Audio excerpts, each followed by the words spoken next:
যান বাহিরে কান্ট্রিতে চলে যান। আমি একটা কিতাব পড়তে পড়তে পেয়েছি রে বাবা, বাহিরে কান্ট্রি গুলোর মাধ্যমে বড় বড় ডক্টর গুলো যারা ইসলাম গ্রহণ সর্বপ্রথম করে নাই, তারা রূহকে নিয়ে স্টাডি শুরু করেছে। তারা রূহকে ধরার জন্য বড় বড় কাচের রুম বানানো হয়েছে, বড় বড় কাঁচ দিয়া রুমকে প্যাক করা হয়েছে। কোনো একটা সুযোগ নাই কোনো হাওয়া প্রবেশ করতে পারে না, ইন হইতে পারে না আউট হইতে পারে। ওই জায়গার মাধ্যমে তারা মানুষের জীবিত মানুষকে ওই কাচের রুমের ভিতরে তারা প্যাক করে দিত। এই জন্য প্যাক করে দিয়েছে, তারা রোকে ধরার জন্য চেষ্টা করেছে।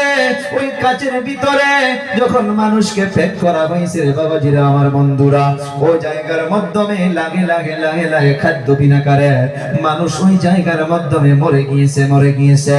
তারা মারার জন্য প্যাক করেছে, উদ্দেশ্য একটাই ছিল, তারা রূহকে ধরবে।